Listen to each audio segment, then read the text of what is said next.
All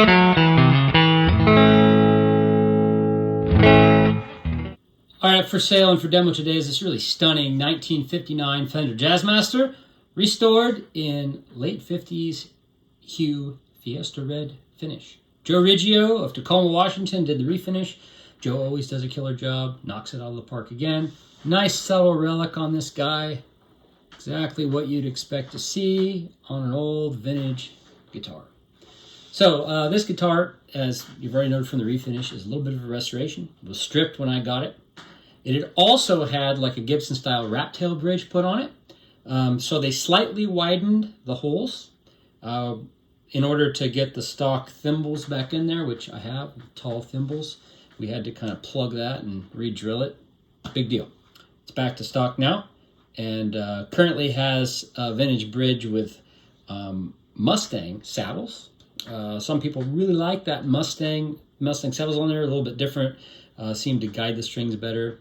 I think this bridge on this guitar sounds really good. This guitar is fabulous sustain. Just rings. So when I get a guitar that's set up like this and it's pretty much vintage correct and it sounds like that, I'm like, yeah, I'm not going to mess with it anymore. Now, because it had the widened post for the wrap tail bridge, it had a different guard on here. I know this was originally a gold guard Jazzmaster. It's early 59 for one thing. Plus it has the routing that you only see on the gold guards. It's straighter.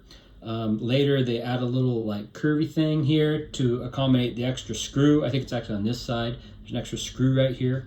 This doesn't have that. So it's no doubt originally a gold guard. But he put a later tortoise shell guard on here because it already had wider posts. He could modify that a little easier.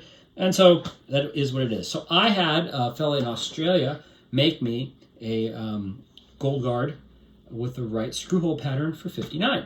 A lot of times they have these extra screw holes for like the late, from basically late 59 on through the different screw pattern. I wanted it to look right, so I had him do it. And I think it looks great. It's right for the vintage style anodized guard. Now, this bridge pickup in here is right for the year, but it's been rewound because it was dead. I know we want our pickups original, but more and more are going to die. This one did, so we brought it back to life. So original black bottoms in there. I'm not sure about this switch tip. It's the right color, right style and everything, but there's just so many good repros now, I can't really tell the difference. The knobs here are vintage. Tremolo units, patent pending. Original neck plate and screws, because they're, I think they were doing the half-threaded kind in this year. Don't quote me. Original tuners. They're quite oxidized. They still work, but, you know, not like they used to. Original neck finish, but there's extra lacquer. I think it was just lightly brushed on the front and the back. Refretted. But beautiful guitar. Nice player. Original gold guard's going to run you into the 20,000s now. So I got this one priced about half that. I mean, I think that's where it should be, given where Jazzmasters are going. I don't know if you've looked out lately at the price of offsets. They've gone up a lot. This is a great player grade example. I know lots of you are collectors. You want to roll original. Totally get it. I have that bug in me too. I also love player grade vintage guitars. They're more affordable. They allow you to play and get the sound of the vintage instrument if you like that. Okay, but without having to spend as much money as an all original example.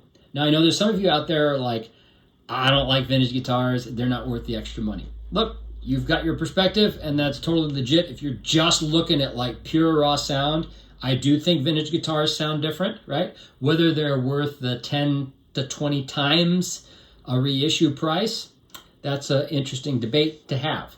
I collect vintage guitars in part for their investment value. I also love guitars. I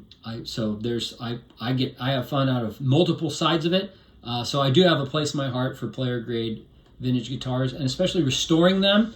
I'm much more of a put it back together, get it back up and running kind of guy than a, tear it down and sell the parts. There are some guys out there that part out guitars. I'm not a huge fan of that. I have parted out guitars before. Sometimes it just makes sense. It's not just worth more dead than alive. It's more useful dead than alive. So anyway, be that as it may, this is a wonderful 1959 Fender Jazzmaster. There's a link to my shop website below. And if you buy it off that website, you're going to find usually the best price on all the guitars that I can offer. And plus, one added bonus, if you're outside of Washington State, you won't get charged sales tax at checkout. You may be on the hook for use tax in your state, depending on what your use tax laws are, but that's on you. I'm not legally obligated to charge you for it at checkout. Thanks for checking out the video. Have a great day.